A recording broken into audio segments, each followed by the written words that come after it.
The shuttle crossed the empty space between the two ships like a small silver fish swimming toward a massive whale. Commander Cora Mitchell watched through the window as the Velthari warship grew larger and larger until it filled her entire view. The ship was called the Ascendant Claw, and it looked exactly like its name suggested. Dark metal curved and twisted into shapes that reminded her of claws and teeth, and things designed to hurt. She had read the reports about the Velthari species many times during her journey here. They were warriors. They had conquered dozens of star systems through pure physical power.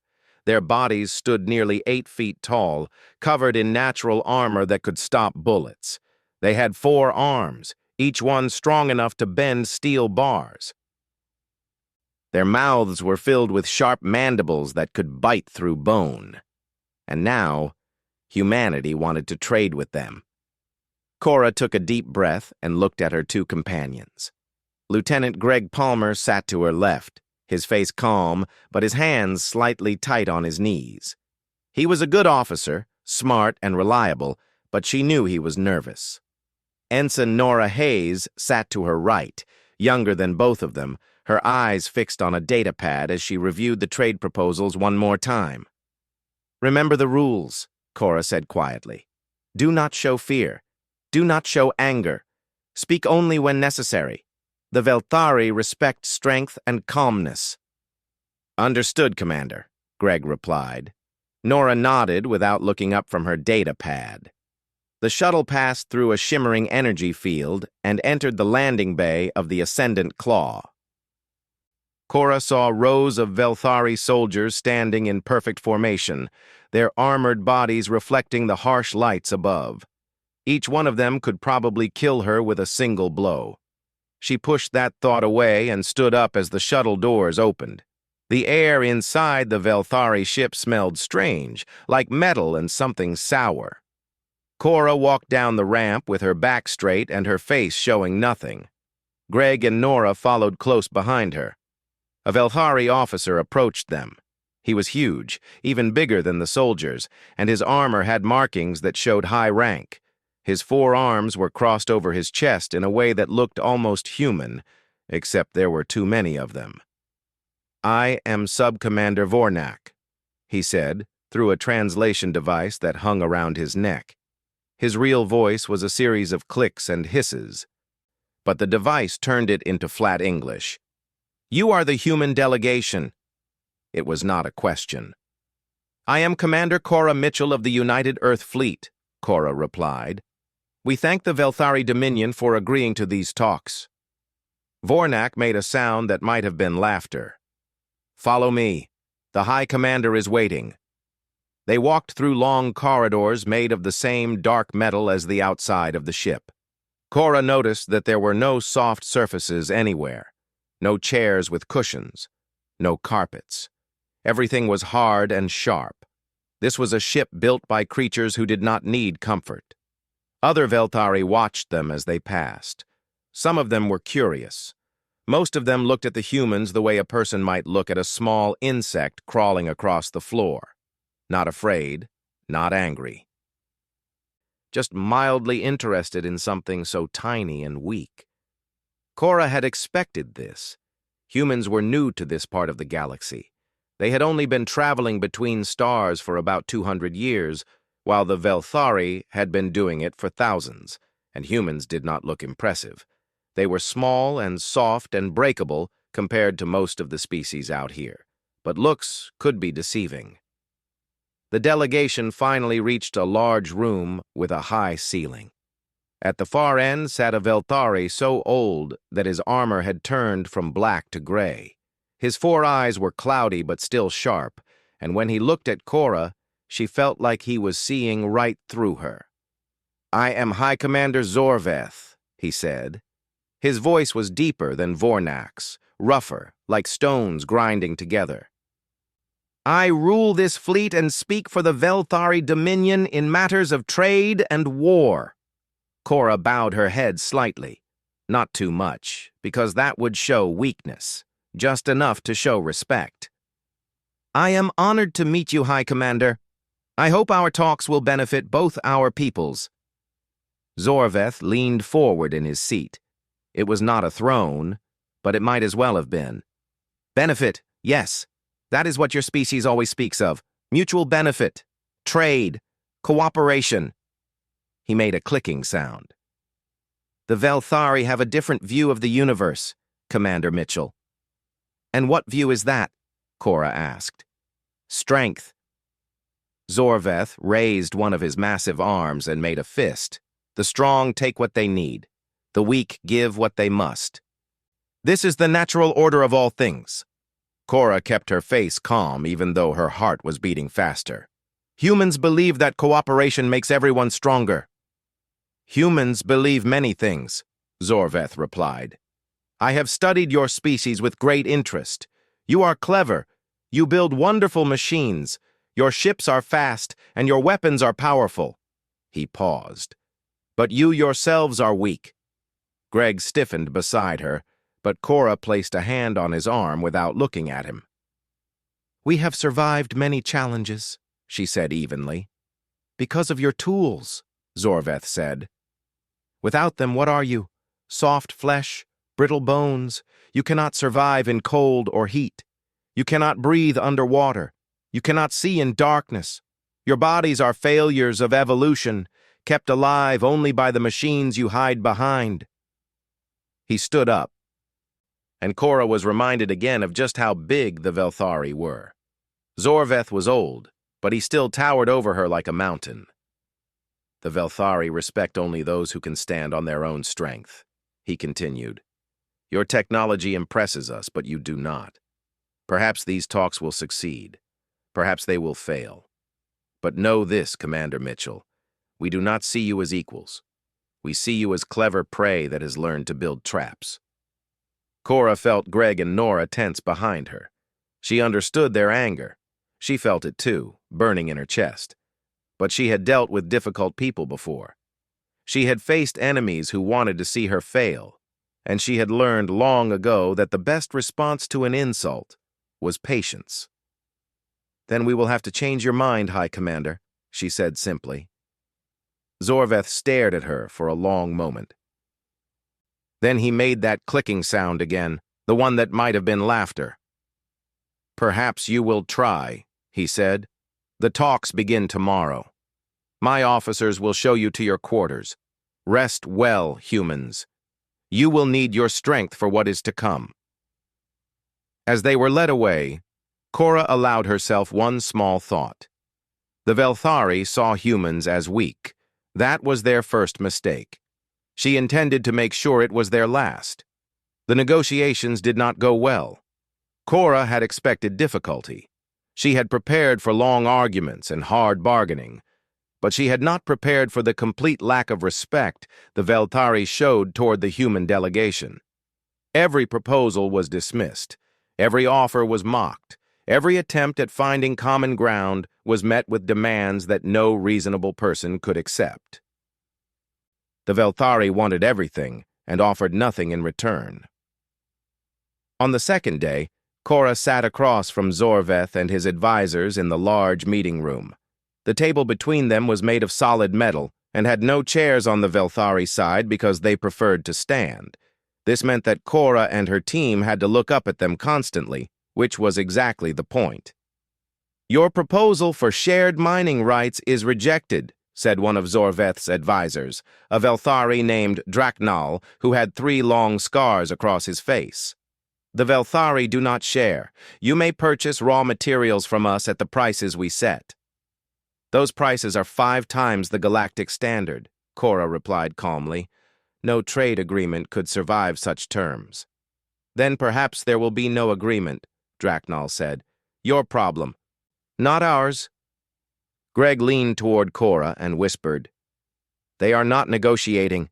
They are playing with us. She knew he was right. The Velthari had agreed to these talks not because they wanted trade with humans, but because they wanted to study them, to measure them, to see if humanity was worth conquering or simply ignoring. Zorveth had been silent for most of the morning, watching the humans with his cloudy eyes. Finally, he raised one of his hands, and the room fell quiet. "We will take a rest period," he announced. "Resume in 2 hours." Cora stood and bowed her head slightly. "We appreciate the break, High Commander." Zorveth said nothing. He simply turned and walked away, followed by his advisors. During the break, Cora took her team to the observation hall. It was a large room with a wall made entirely of transparent material. Showing the stars outside, she hoped the view would help clear her mind, help her find some way to make progress with these impossible aliens. But peace was not what waited for her in that room. A group of young Velthari warriors stood near the window, talking among themselves in their clicking language. When the humans entered, they stopped talking and turned to look. Their eyes held the same contempt that Cora had seen in everyone on this ship. One of them stepped forward. He was younger than the others, his armor still shiny and new, unmarked by the scars that older Velthari wore with pride. But his eyes burned with arrogance. "The soft ones," he said loudly, making sure everyone could hear. "I wondered if I would see them before they ran back to their little ships." Cora ignored him and walked toward the window. She did not want a confrontation, not now, not when the negotiations were already falling apart. But the young warrior followed her. "I am Kethral," he announced, standing directly in her path. "Son of War Chief Votharal, victor of the Kessian campaign. I have killed enemies that would make your entire species weep with fear." "I am sure you are very proud," Cora said flatly. Kethral's mandibles clicked with amusement. He looked back at his companions, who were watching with eager eyes. He wanted an audience for what came next. "I have studied your species," he continued, circling around Cora like a predator examining prey. "I have read your history, your wars, your struggles." He made a sound of disgust. "You are fascinating in your weakness." Greg stepped forward angrily, but Cora held up her hand to stop him. "You have no natural weapons," Kethral said. "No claws, no armor, no venom. Your teeth are flat and useless. Your skin tears like wet paper. A child of my species could break your bones without effort." He spread all 4 of his arms wide. "You cannot even control your own body temperature. You shake in cold and collapse in heat. How did nature create something so poorly designed?" Nora's face had gone red with anger, but she stayed silent. Kethral leaned closer to Cora, close enough that she could smell the strange scent of his breath. "But what I find most amusing," he said slowly, "is that humans do not fight barehanded. You cannot. You are too weak." He tapped one claw against his armored chest. "You must always reach for a tool, a weapon, a machine. Something to do the work that your pathetic bodies cannot do." He turned to address the room, raising his voice so that every Velthari present could hear clearly. "This is the truth of humanity. Without their guns, without their ships, without their bombs and their robots, they are nothing. They are prey. They have always been prey, and they will always be prey." The observation hall had fallen completely silent. More Velthari had gathered, drawn by the noise. Officers, soldiers, even some of Zorveth's advisors stood near the door, watching with interest. Kethral turned back to Cora with a smile that showed his sharp mandibles. "Tell me I am wrong, human. Tell me your species can fight without hiding behind your machines. Show me one example from your entire history where humans won a battle with just their bare hands." For a long moment, Cora said nothing. She felt the eyes of everyone in the room on her. She felt the weight of all their contempt pressing down on her shoulders. She knew that anything she said would be twisted and mocked. But she also knew something that Kethral did not. She looked up at him, meeting his eyes without fear, and then, very slowly, she smiled. "You want an example?" she asked quietly. Kethral's antennae twitched with surprise. He had expected fear or anger, not this calm response. "I will give you one," Cora continued. She raised her hand, palm open. Every eye in the room watched as she slowly closed her fingers into a tight fist. "I challenge you to Rakthor." The silence that followed was absolute.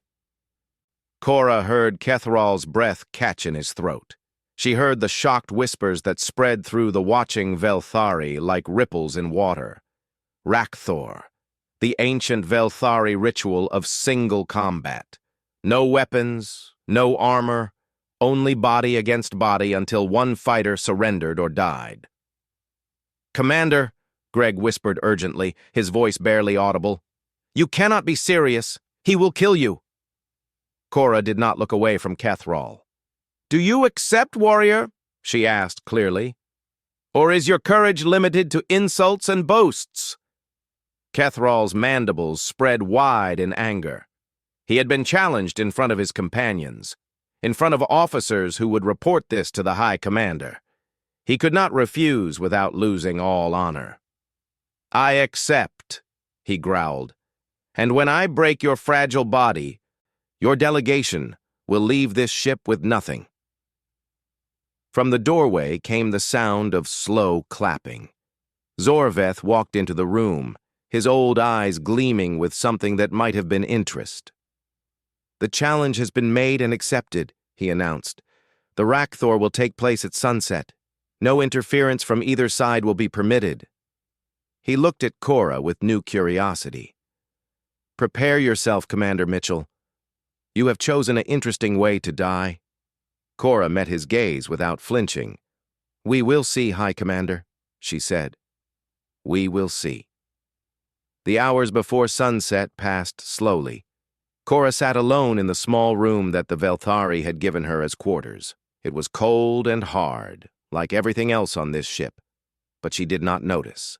Her mind was somewhere else, going over everything she knew about the Velthari, about their bodies, about their weaknesses. There was a knock on the door. She knew who it was before she opened it. Greg and Nora stood in the corridor, their faces tight with worry. "Commander," Greg said as soon as he stepped inside, "I have to say this again. This is insane. Kethral is twice your size. He has 4 arms. His skin can stop knives. You cannot win this fight." Cora looked at him calmly. "Close the door, Lieutenant." Greg closed it, but he did not stop talking. "I know you are brave. I know you want to show them that humans are not weak. But there are other ways. We can walk away from the negotiations. We can come back with a bigger fleet. We do not have to prove anything to these people." "Yes, we do," Cora said quietly. Nora stepped forward. Her voice was steadier than Greg's, but her eyes showed the same fear. "Commander, I have been studying Velthari biology since we arrived. Their nervous system is different from ours. Their pain responses are slower. Even if you hurt him, he might not feel it until the fight is over." "I know," Cora said. "And their bones are 3 times denser than human bones," Nora continued. "Hitting him might break your hand before it breaks anything of his." "I know that too." Greg threw his hands up in frustration. "Then why? Why are you doing this?" Cora stood up and walked to the small window that looked out at the stars. For a moment she was silent, gathering her thoughts. "When I was 12 years old," she began slowly, "I was the smallest kid in my school. I was short and thin, and I looked like I could not hurt a fly. The bigger kids thought I was an easy target. They pushed me around. They took my things. They made my life miserable." She turned to face them. "One day, a boy twice my size knocked me down in front of everyone. He laughed at me. He called me weak. He said I would never be able to fight back because I was too small and too soft." "What did you do?" Nora asked softly. "I got up," Cora said, "and I broke his nose." Greg blinked. "What?" He did not expect it. None of them did. They thought because I was small I could not fight. But my father had been teaching me boxing since I was 8. My mother had shown me judo throws since I was 6. I was not big, but I knew how to use what I had.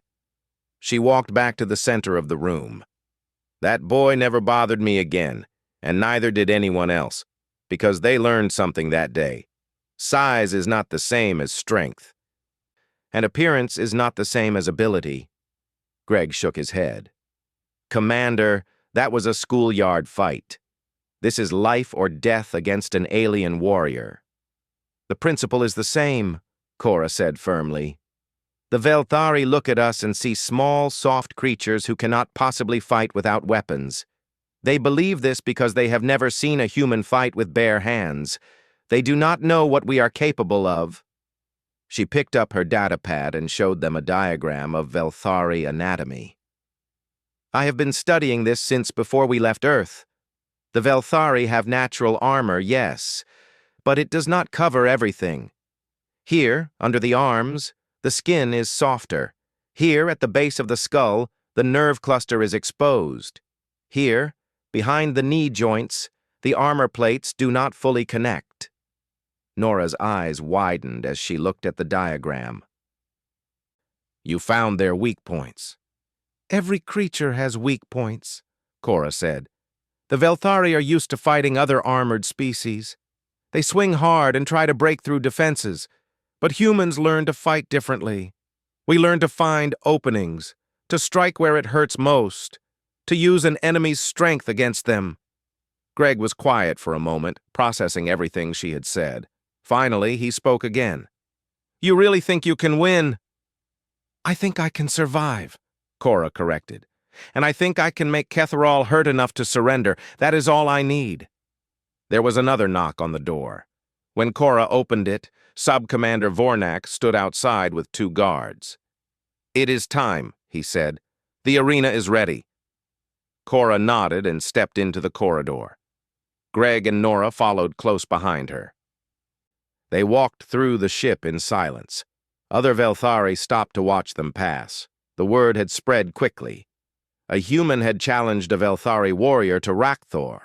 It was the most interesting thing that had happened on this ship in years. The arena was located in the lower section of the Ascendant Claw. It was a circular pit carved from the metal floor, about 30 feet across and 10 feet deep. Stone steps surrounded it on all sides, filled with hundreds of Velthari spectators who had come to watch the fight. Cora looked down at the arena floor. It was made of rough metal with no soft surfaces. If she fell, it would hurt. If she was thrown, it would hurt more. Kethrol was already waiting at the bottom, stripped of his formal uniform and wearing only a simple combat wrap around his waist. His 4 arms hung at his sides, each one thick with muscle. His armor gleamed under the harsh lights. He looked up at Cora and smiled with his mandibles. I am glad you came, human. I thought perhaps you would hide in your room and claim illness. Cora removed her jacket and handed it to Greg. Underneath, she wore only a simple undershirt and her uniform pants. She kicked off her boots and stood barefoot. Commander, Greg said one last time. Please. She looked at him and smiled gently. Trust me, Lieutenant. I know what I am doing. Then she walked down the stone steps and into the arena. The crowd fell silent. Every eye was fixed on the small human woman standing across from the massive Velthari warrior. The difference in size was almost comical. Kethrol was nearly 3 feet taller than her and probably 4 times her weight. High Commander Zorveth stood at the edge of the pit, looking down at both fighters. The rules of Rakthor are simple, he announced. No weapons, no outside help. The fight continues until one fighter yields or cannot continue. He paused. Or dies. Kethrol cracked his neck and rolled his massive shoulders. Any last words, human? He called across the arena. Cora shifted her weight onto the balls of her feet. She raised her hands in front of her face, fists loose, elbows tucked. It was a stance that had been developed and perfected over thousands of years of human combat. Yes, she said calmly. You should have done more research. Zorveth raised his hand. "Begin!" Kethral charged. There was no hesitation, no careful approach. He simply lowered his head and ran at Cora with all four arms spread wide, ready to grab her and crush her in a deadly embrace. The arena floor shook under his heavy footsteps. The Velthari in the crowd roared with approval. This was how their warriors fought. Overwhelming force, crushing power, end the fight before it can truly begin. But when Kethral reached the spot where Cora had been standing, she was no longer there. She had moved to the side at the last possible moment, dropping low and spinning away from his grasp. Her body flowed like water, smooth and quick, too fast for his massive arms to catch. As she passed him, her fist shot out and struck the soft tissue under his upper right arm, exactly where she had studied in the anatomy diagram. It was not a hard punch by Velthari standards, but it hit a nerve cluster perfectly. Kethral's right arms went numb. He stumbled, confused, and turned to face her. His right arms hung limp at his sides, not responding to his commands. Pain signals were just starting to reach his brain. "What did you do?" he demanded. Cora did not answer. She was already moving again, circling around him, staying light on her feet. She looked calm, focused, ready.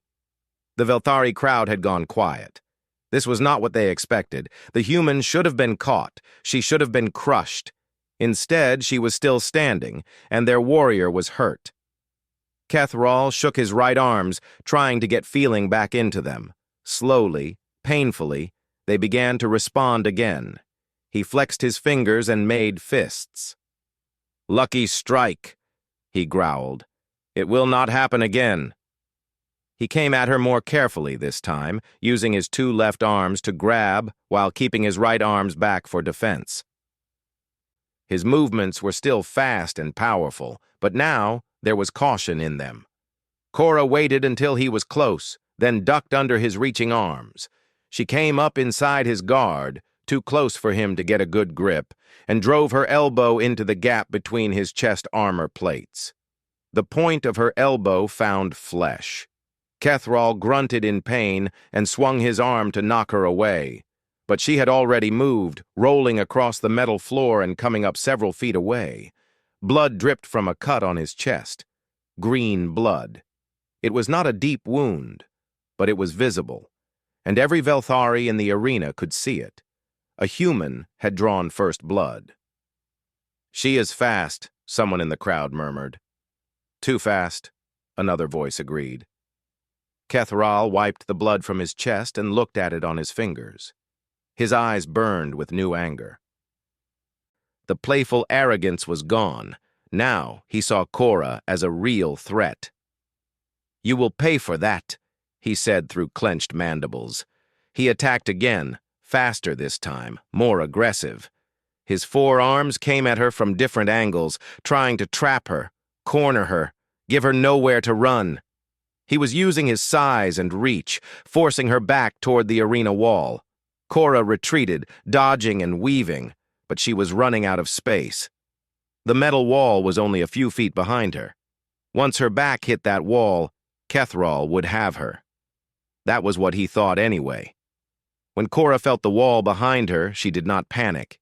Instead, she planted her foot against it and pushed off, launching herself directly at Kethral. He had expected her to freeze, to cower. He was not ready for her to attack.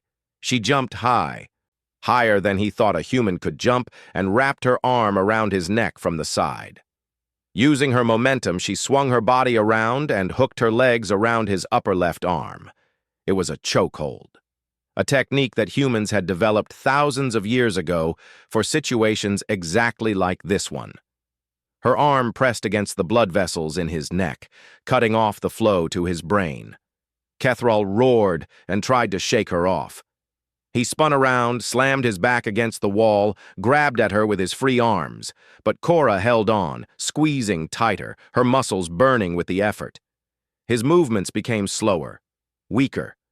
The lack of blood to his brain was making him dizzy. But Velthari were tough, tougher than any human had a right to expect. With a final burst of strength, Kethrol reached up with his lower right arm and grabbed Cora's leg. His grip was like iron. He pulled hard and tore her away from his neck. Cora flew through the air and hit the arena floor hard. Pain exploded through her shoulder and side. She rolled with the impact, the way she had been trained, but it still hurt. A lot. She forced herself to her feet. Her left arm was not working properly. The shoulder might be dislocated. She pushed the pain aside and raised her guard again. Kethrol was breathing hard. His eyes were unfocused from the chokehold. But he was still standing. "You are strong," he admitted, his voice rough. "Stronger than I thought possible." "I told you," Cora said, pain making her voice tight. "You should have done more research." They circled each other slowly now. Both of them were hurt. Both of them were tired. But neither one was willing to quit. Kethrol attacked first. He swung his lower left arm in a wide arc, trying to catch her with a hook that would have knocked a normal human unconscious. Cora ducked under it and countered with a knee strike to his thigh, hitting the gap behind his knee joint where the armor did not protect. His leg buckled. He dropped to one knee. Cora did not hesitate. She drove her good elbow into the base of his skull where the nerve cluster was exposed. It was the most painful spot on a Velthari body. Kethrol screamed. It was not a sound of anger. It was a sound of pure agony. He collapsed forward onto his hands and knees, all four arms shaking. His vision was blurred. His body refused to obey his commands. Cora stepped back, breathing hard, cradling her injured arm. "Yield," she said. The arena was completely silent. No one moved. No one spoke. They had just watched something impossible. A small, soft, unarmed human had brought down a Velthari warrior using nothing but her bare hands. Kethrol raised his head slowly. His eyes found Cora's face. She saw many things in those eyes. Pain, shock, disbelief. But most of all, she saw something she had never expected to see. Respect. "I yield," he said. The words echoed through the silent arena. Cora let out a breath she did not know she had been holding. Her legs felt weak. Her shoulder was screaming with pain. Every muscle in her body wanted to collapse. But she stayed standing, because the Velthari were still watching, and she would not show weakness. Not now, not after coming this far. High Commander Zorveth slowly descended the stone steps into the arena. His old eyes were fixed on Cora with an expression she could not read. "Impossible," someone in the crowd whispered. But it had happened. They had all seen it. A human had won. High Commander Zorveth stood before Cora in the center of the arena. His massive body blocked out the light from above, casting a shadow over her that should have felt threatening. But somehow, it did not. The old Velthari's eyes studied her face, her stance, her injured arm that she held close to her body. He looked at her the way a scholar might look at a puzzle that had just revealed an unexpected solution. "How?" he asked simply. Cora met his gaze. Her body hurt everywhere, and she wanted nothing more than to sit down and rest. But she knew this moment was important. This was the moment everything could change. "How did I win?" she asked. Or how did I know I could? Both. Cora took a breath and looked around the arena at the hundreds of Velthari watching in stunned silence. Many of them had come expecting to see a human die. Now they waited to hear her explain the impossible. "You made an error," she said, her voice clear and strong despite her exhaustion. "All of you made the same error when you judged humanity." Zorveth's antennae twitched. "What error?" "You assumed that because we build tools, we depend on them. You thought that our technology was a replacement for physical strength, that without our machines we would be helpless." She shook her head slowly. "But that is not how it works, not for humans." She gestured to herself with her good arm, showing her small body, her soft skin, her lack of natural weapons.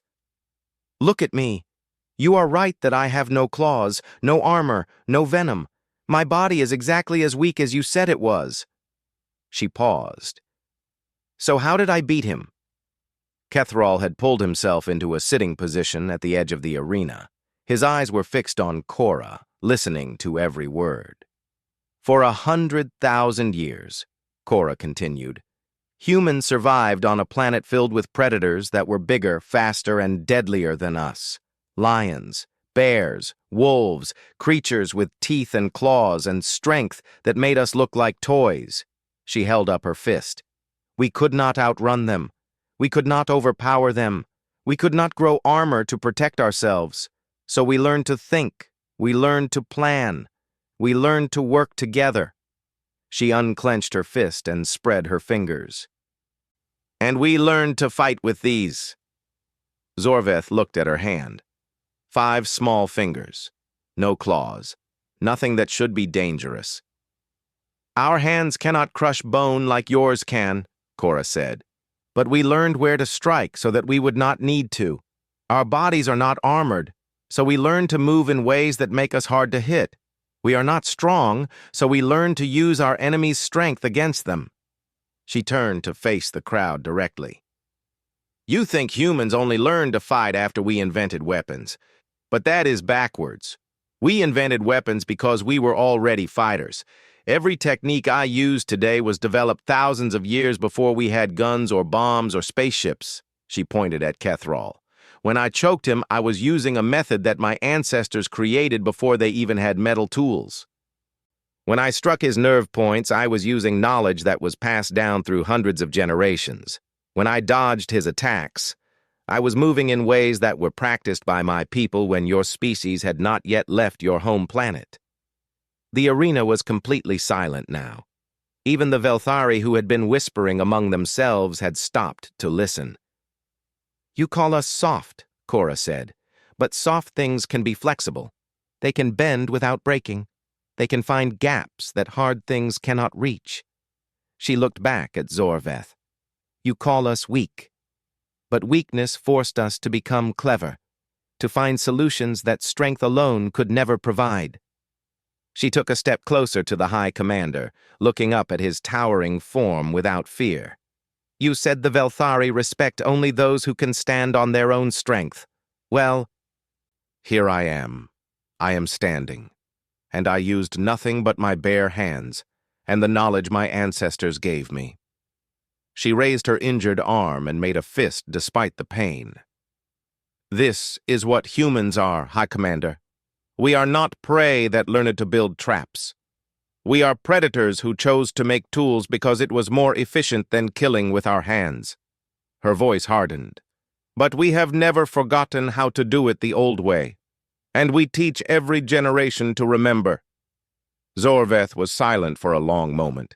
Then, slowly, he performed a gesture that Cora had never seen before.